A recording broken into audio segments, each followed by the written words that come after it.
So how do you guys find the experiment just now? You guys did the SPhO one, right? Plus the SPhO one, right? And then I heard the box is leaking or something. Okay. So I'm an alumni. So I used to be the 2021 batch. So I'm here today to just share a bit of some. I hope you can learn a thing or two from this slides. So if you want to see the slides, you can just go to dynamic.com/S4RI, or you can scan the QR code here. And you want to contact me, you can contact me on Telegram. Right? I know you guys use WhatsApp mainly, but in uni, a lot of people use Telegram, so that's the default. Okay, so here's the agenda. I'll go through a few of the past year experimental rounds. Then I'll talk about a few other miscellaneous topics and some general advice. Okay, so some general advice first. I know it may seem hard to prepare for experimental rounds, but the key is that you must realize that if you see a question that's very hard, right, chances that everybody is going to find it very hard. So your goal should be to try to distinguish yourself among other people. Because if everybody doesn't know how to do, then the person who gets top would just be the person who shows the most working, right? So to show the most working, let's say for example for error, right? You guys learn the H2 error, which is like for absolute error you plus and minus. For plus and minus you use the absolute error, and for times and divide you use the percentage error, right? But try to go a bit further, try to find out something called quadrature error, and during SPhO you try to use that. I mean, if you have the exact same working as someone else but you have quadrature error, then you can show off your knowledge a bit more. Okay, so just try to go for that. Always have uncertainty. So even if you don't know how to do it, right, just try to squeeze some uncertainty out of it, because having uncertainty is always better than having none.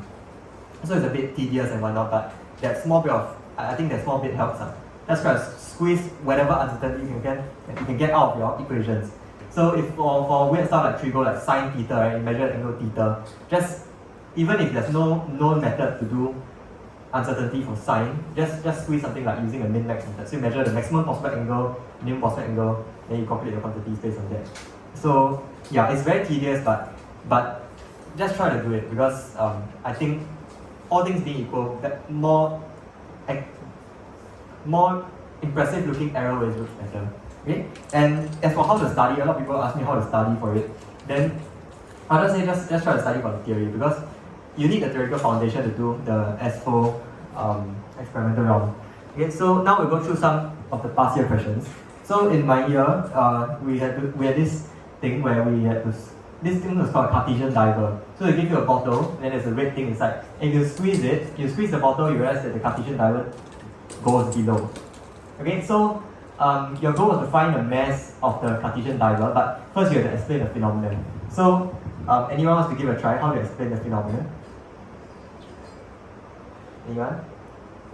Okay, I tried this with my primary 6 kids when I tutor them. So I bring Ferraro Rocher. So whoever can answer will get a Ferraro Rocher. Let's see if it works for your 6 kids. It's very nice, it's very atas. Anyone? Just give it a try. Participation also can get. Yes?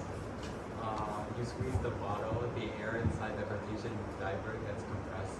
The density, like the average density decreases, so it sinks. Yes, very good. Okay, come to the front and sit. Good job. So what's your name? Sean.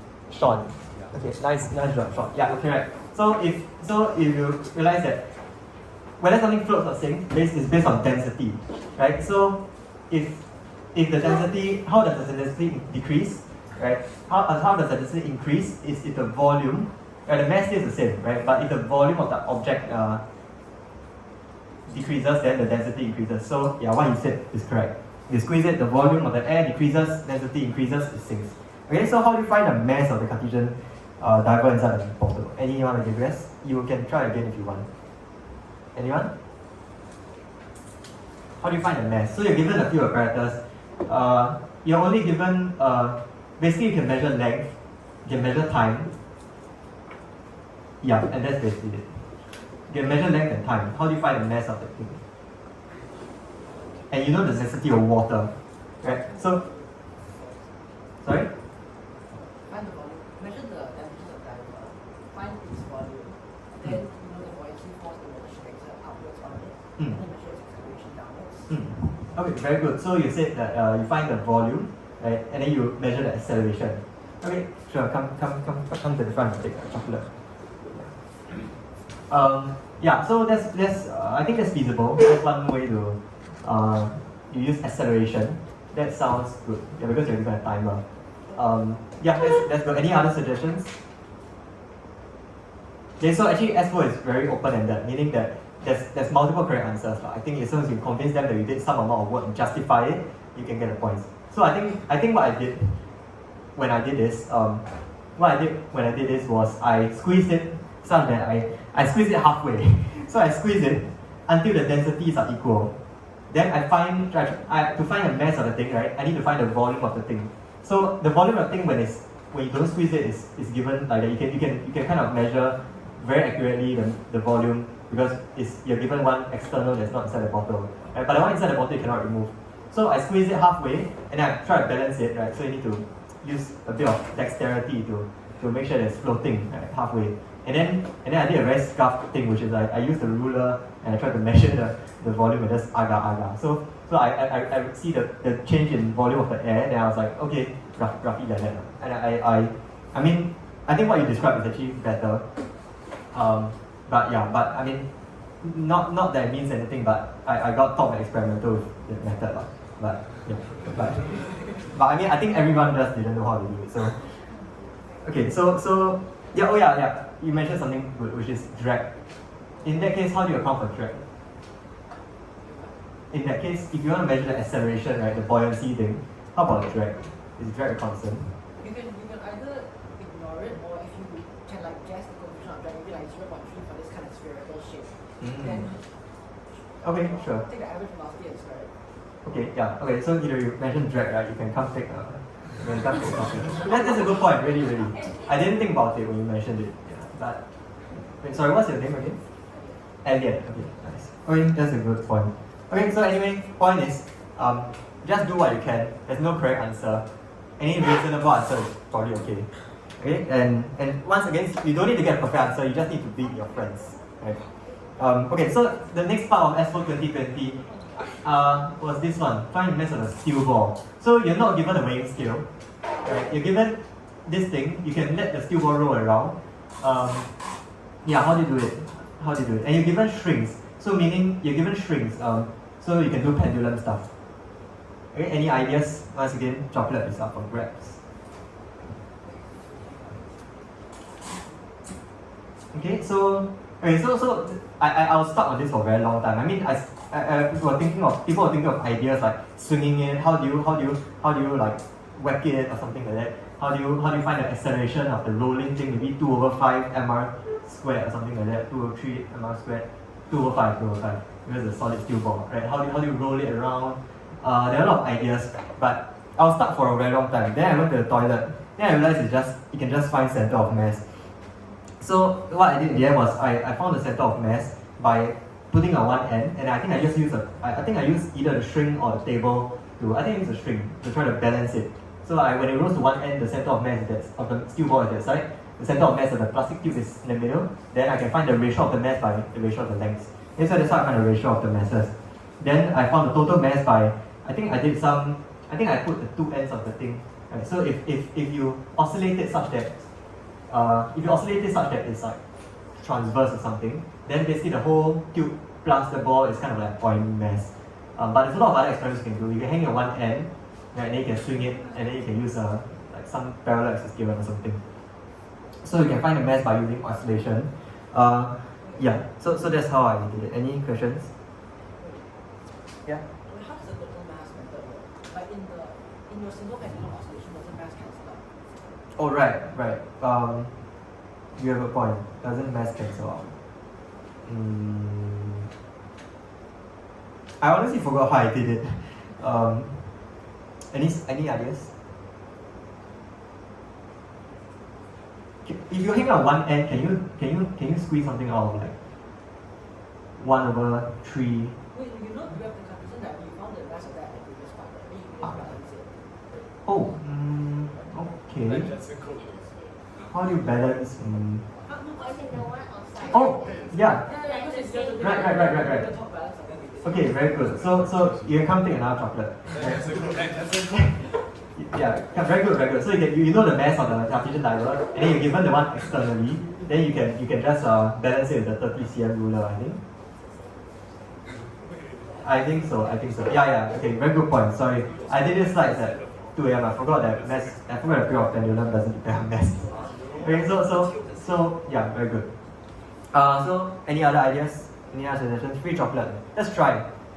Even if it's wrong, I'll still give you chocolate.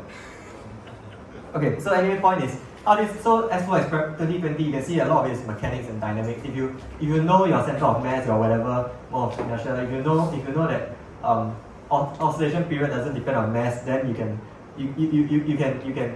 do stuff, right? So just know your theory of your standard mechanics stuff well, and yeah. So point is to study for SPhO, study mechanics and dynamics.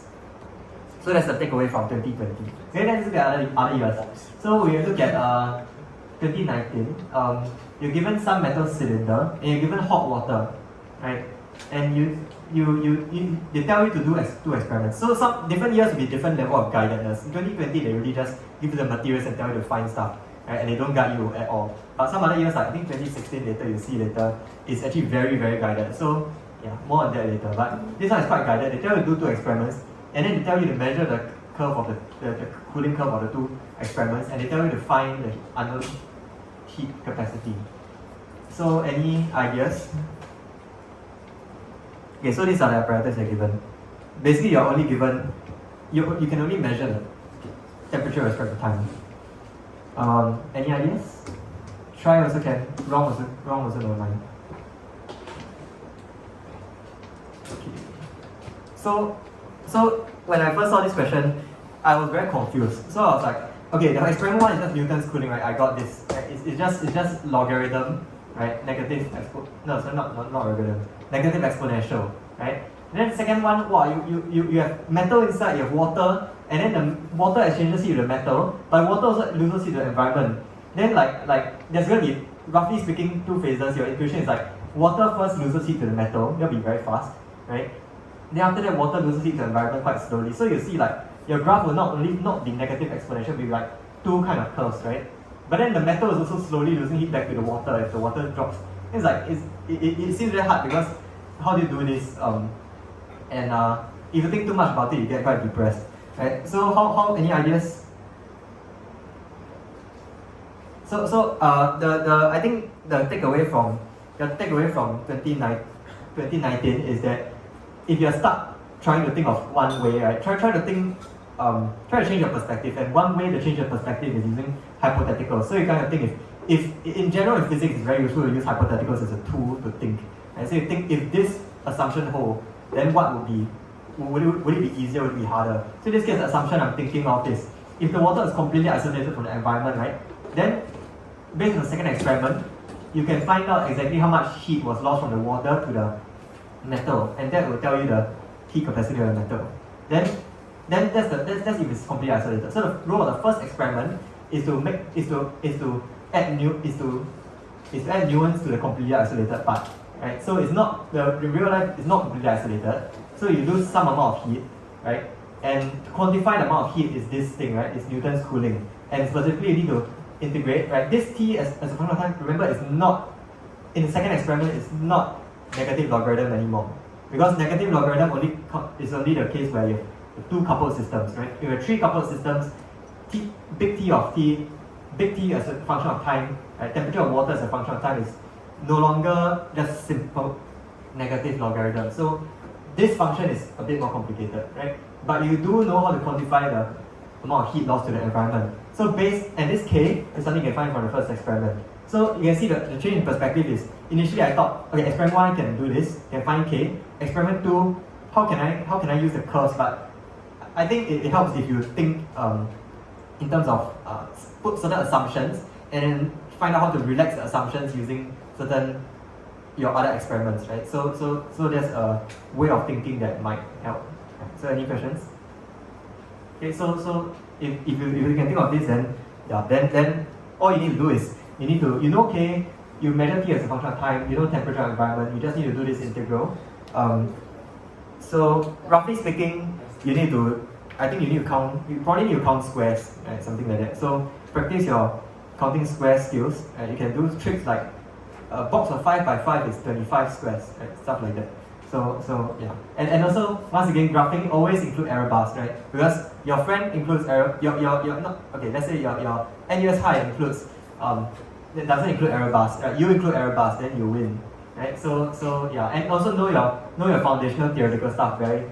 You must be very strong in foundation, right? If you don't even know first how to solve first order ODE, you forget how to do Newton's cooling, then you can't even do the first experiment. So your theory must try to improve your theory, then the experiment it usually hinges on the theory. So actually SPhO experimental round is basically just theory most of the time. Like 90% theory and like 10% your experimental skills. Right? Yeah, there's some people who really cannot conduct experiment, like people who cannot tie knots. So yeah, maybe you can, maybe those are people who will suffer during experimental round. But I hope you're not those people. Okay, so 2017. I don't have 2018. If you guys have the 2018, please do send me. Right, but in 2017, you're given you need to do this experiment to find out the wall effect. Right, basically you put basically viscous drag, right? But what if your cylinder is thin what if the cylinder is comparable size compared to the size of the ball? Then essentially you're trying to squeeze the ball through some very narrow passage, so you can expect that you get a bit more drag. So basically this is the wall effect, as the name suggests. It's the presence of a wall, it increases drag. So usually you don't need to study the drag equation in Reynolds number. I don't know Reynolds number myself, but if you know a bit of background, I think it helps in terms of your confidence. So you might not need Reynolds number, or you might not need certain things to conduct certain experiments, but usually knowing more background makes you feel more confident, because you can think of certain claims that are like drag is independent of I don't know, geometry or something like that. You can think more clearly because you know more context, right? So please try to read widely, right? Because the more you read widely, the more context you have, and the more confident you feel during the exam, right? And the uncertainties in your knowledge pile up. So if you're not sure of this thing, step 1, and you're not so sure of step 2, you're not so sure of step 3, but the 4th step you're pretty much completely clueless, right? But if you are sure of step 1, maybe step 2 not so sure, step 3 not so sure, at least in step 4, you are maybe like 20% certain that you're correct. Okay, so try to know more context, right? That's more of general knowledge. So anyway, this question is on viscosity. They tell you to find the terminal velocity of this thing. So basically you need to solve drag ODE, right? So once again, ODE appears. ODE appears. A wild ODE has appeared, right? So please know how to solve your linear drag and quadratic drag ODEs, right? If you do not use quadratic drag ODE, right, you can try to use the integration trick here. 2 times acceleration times ds, right, s being displacement, is equals to dv squared. So this trick is actually everywhere in your kinematics and dynamics.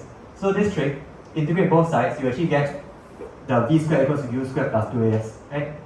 You guys know that, right? And then you integrate respect to, you multiply m on both sides of this equation, and you integrate, right? Then you get your work energy theorem. Okay, so that's this integration trick is quite important, but I think you guys should probably know that already. Then using this integration trick, you can solve quadratic ODE by you can watch the video. I have an example there. So anyway, point is, please know your ODE very well also, right? And to study ODE, you study the theory also. So yeah, so okay, so there's a bunch of questions here. I'll just go through them briefly because I haven't talked too much about it. Right? Observe trend diameter of tube. I mean, you expect that the diameter shrinks, then drag increases. Right? Then how do you measure drag? Right? You measure drag by terminal velocity. Right? So I think you can let it fall for a certain time. Then after some time, you start measuring, and then you measure how long it takes to fall to the bottom. Right? So you mark up somewhere to start and somewhere to end. Then viscosity of tube is a function of circular ball. I'm not sure about this because viscosity, in my opinion, I mean, I thought viscosity is independent. It's independent quantity, but I think maybe they mean effective viscosity. I don't know. I don't really have a clue for question 2. If anyone has, please raise it up. Okay. So ratio of viscosity, I'm not sure if it hinges on question 2, right? But maybe if you can squeeze something out of the drag, the ratio of the terminal velocities. And mathematical empirical model, if I were in the exam, I'll probably not be able to do question 2, right? But I'll probably just try to squeeze something out of the quadratic ODE that I solved, right? Because hopefully that's enough to get me something, right? Okay, so that's 2017. 2016 is very guided, right? So guided in general means good news for theorists, right? Because it's basically a theory paper, just need to take some extra measurements, right? You don't need to think of any experiment most of the time, right? So in this question, let's briefly talk about the experiment. Is you need to find the Earth's magnetic field using a bar magnet and oscillations, right? So this is your torsion pendulum, right? And then to calibrate, you don't know the exact magnetic moment of this bar magnet, but to calibrate your meter, you can use some known coil, and then you can use some known formulas. Your 1 over square root of x squared plus a squared, those kind of things. And then you they tell you to vary the current, and you draw a line, meaning you draw period versus I think 1 over period squared versus current carrying the coil, and then you take away the coil, and then you say, oh, the Earth is here, so it must be at this B field, something like that. Okay, so that's all I have for SPhO experimentals. For cameras and lenses, right, optics. So I wanted to share a bit of this nuance because there was this question that stung me in this UFO. So basically, I thought, lens, you study geometric optics here, 1 over U plus 1 over V equals to 1 over F, right? So it seems like that's all to it. But then this question came out, and then for the first time, I met a question where the finite size of the lens actually matters. And then I spent a very good amount of time trying to figure out how geometric optics works. Right? So I realized that this question really took me by shock because I realized I didn't know how lenses really work. Okay? So anyway, the idea is that the cat's eye is something like that. You shine light at it, it will shine back. Right? So they model this as a lamp, and then you have some lens here being the cat's eyes, then focal plane here supposedly being the cat's retina or something. Then you shine the light, then you some. So you shine the lamp on the lens, then you get some bright spot here, right? Some focus bright spot. Then based on that, the camera can also see the focus bright spot through the lens. And then the funny thing is that you expect if the lens was infinitely sized, right? Then your bright spot will be like it will be a full circle, right? Because your lamp is a full circle. Right? So if your lens was infinitely sized, then your bright spot will be full circle, the camera can see the full circle, and then you just see a full circle here. Right? But then they literally just give you this picture. Like, I'm not even cropping out any extra data. They just give you this picture and they tell you along this axis the intensity is that. Then you need to find like the different lengths. And then I was absolutely stumped because like it's not even a full circle. Like I don't even know how to proceed. Right? And so it turns out in the end I didn't do too well, but this raises the question of what if the object, usually we are familiar with this diagram, right? We all learned it. But what if the object is really, really very, very big? Right? And then the size of the lens is quite small. Right? Then in that case, any ideas what happens if you try to observe the image? Okay. So the answer is that it will be cropped. So I drew this diagram, right? Basically, if let's say I have a wall over here in black, and then the lens there, and then a wall again, so the wall blocks light, right? And then I have a big arrow, right? And then I'm trying to observe the arrow tip. And then you realize that actually based on where my camera is placed, it actually matters. So usually you say, oh, the object, the real image is here, right? And then anywhere you can see the real image, it'll be as if it's there. But if you actually consider a finite lens size, then based on where your camera is, you can actually see parts of the arrow. So if your camera is in this dead zone or this dead zone over here, you actually cannot see the tip of the arrow. Right? So from this perspective, you actually see the tip of the arrow is like cropped out.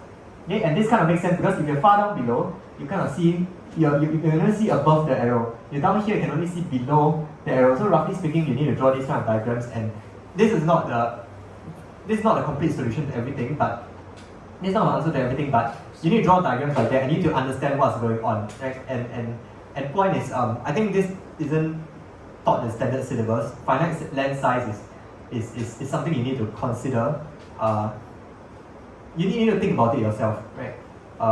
Yeah, but I didn't prepare any more slides other than this.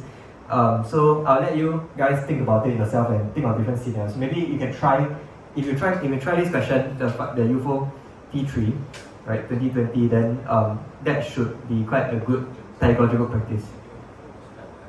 Okay, so this is you can search, these are some resources. There's a very nice video here where he illustrates the focal plane of camera, and you can also read up on the DSLR camera. Okay, so electrical circuits, another nuanced aspect, right, which is, I think in the standard syllabus you guys learn how to solve RLC circuits, so please know that by heart, right? Please know the resonance frequency by heart, please know the derivation of the differential equation also.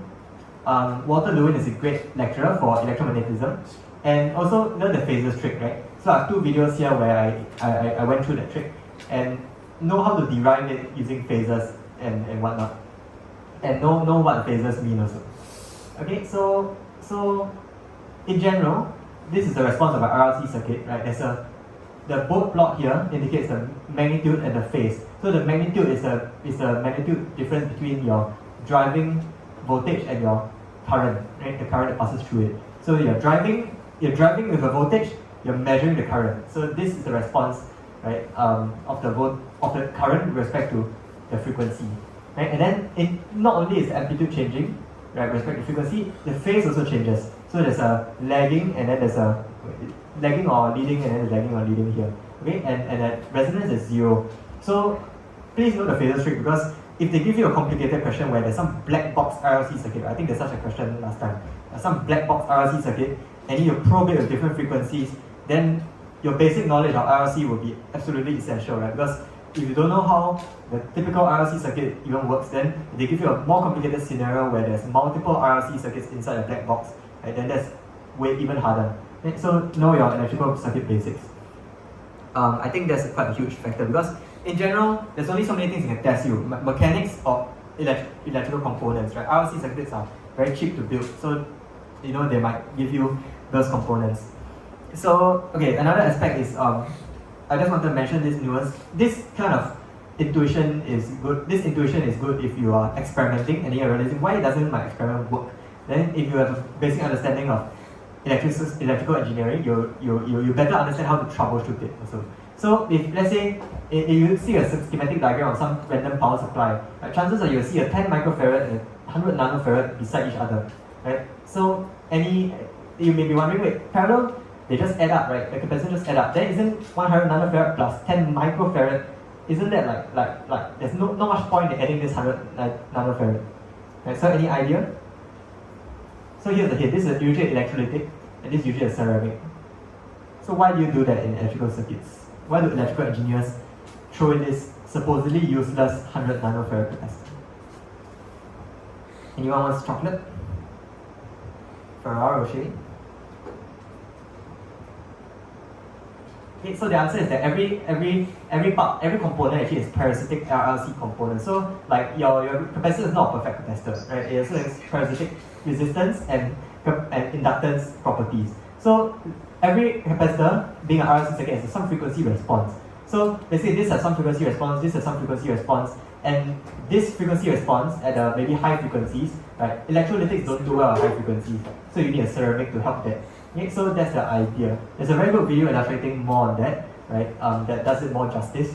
But this is the rough intuition. So the point is, if you are free also, right, try to spend some time binging some electrical engineering YouTube videos. Right? So these are some channels I'll recommend. 802 being the series, the MIT series, and yeah. So if you binge enough of these, then YouTube will start giving you more recommendations. But these are just some of the more prominent YouTube channels. So yeah, so electrical engineering is good to have some intuition for. Okay, so concluding remarks. Okay, so first of all, don't stress, right? So in my first 20 minutes or half an hour of SPhO experimental round, I didn't really know how to do anything. You look at the Cartesian diagram, then you're like you have no idea how to proceed, man. At least for me, because I didn't know how to proceed, but in the end, it turned out fine. Okay, so in the end, I didn't know how to do the second question, so but only after I went toilet and just relaxed, right? Then the inspiration came to me in the toilet also. So this is known as toilet inspiration. It's quite a phenomenon in Olympiads. Okay, so another story is during my I4 experimental round, right, there's this guy called Akshat, right, he was my batch. Then his thing had some problem, some circuit, then there's some problem, right. Then he went to the guy, then he was I can tell he's quite stressed. He's like, it doesn't work, I tried this, I tried that, doesn't work. Then in his mind, I mean, I was thinking like, oh man, that's kind of unfortunate, man. Like his That's crazy. what? Yeah, I was like, oh shit, like unlucky lah. You're just like, oh man, I feel bad for him. Then he got I4 gold. So it doesn't really matter. Okay, so don't stress. If your experiment doesn't work halfway, right, chances are that even if you lose a lot of time, chances are that your competitor or something beside is also just sitting down and scratching his head, like, and maybe he gave up, right? So don't stress, right? Relax. Time is very long, right? Always have uncertainty in answers. I said many times already. Always put uncertainty in answers. Please just whenever you can measure anything, right? Just throw in uncertainty, right? Because that, just throw in the uncertainty. To study for experimental, just study the typical statics, mechanics, or dynamics, right? Or electromagnetism. Just study your theory as normal. But of course, if you want to focus on experimental, you don't study like nuclear theory or you don't study like quantum theory, right? So yeah, I mean, Singapore is not so rich to be able to set those kind of questions yet. So okay, if you study hard and you want to relax, watch Electro Boom. He's a funny guy who blows up circuits and accidentally shocks himself all the time. And it's relaxing, it's funny, and it's educational, right? So that will hopefully stir your interest in electrical circuits. Right? Then for A4, okay, so that's for experimental, right? But in general for SPhO, or I4, A4, I know you guys know I4, right? Quite sad, right? Iran. I4 is Iran? Do you guys know? I think you guys heard of it, right? I4 is Iran, then the MOE don't allow anything. I heard. Not official source, I'm not official source, okay? Don't quote me. Yeah, so anyway, for theory round, right, please learn multivariate calculus. It brings you very far in physics Olympiad. And chances are that if you learn multivariate calculus well, you are already the top 20% of SPhO. Right? So why I say that is because electromagnetism is vector calculus, right? Your potential energies, right? Your potential energy, right? The work done is integral of f ds, right? The f is actually not f ds, it's actually f dot ds, right? F being a vector, ds being a differential displacement vector, right? So if you know the multivariate calculus, you know things like you understand why you're changing magnetic field, then your electric field is not conservative. There's no conservative electric potential, right? Things like that. So please know your math foundations very well. What else? If you know your multivariate calculus, you can also do your integral of r squared dm very well, right?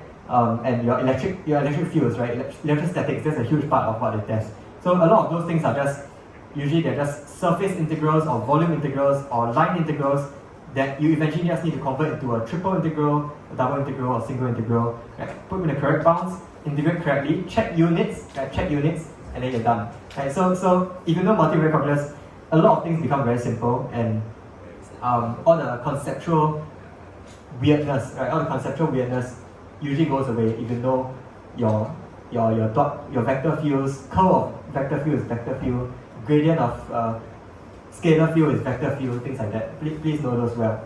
Okay? And so if not, I hope to see most of you at the first day of, I'll probably see you guys, I'll give a talk on this, right? So I'll give a talk on how Lagrangian mechanics is actually infinitely dimensional multivariate calculus. So if you don't know multivariate calculus, you don't know the gradient of a scalar function, you don't know the gradient of a scalar potential, then what I say would not make sense that day. So please go learn your multivariate calculus very well, right? So and just to spur you guys a bit on, right? NUS High sends like 5 people to NUS course to learn multivariate calculus. So they study this in a serious exam setting, right? So please catch up with them, right? So lastly, there's almost zero correlation between physics Olympiad and physics career success. Right? So what I mean by this is a lot of people do physics Olympiad, I4, A4, whatever, right? They go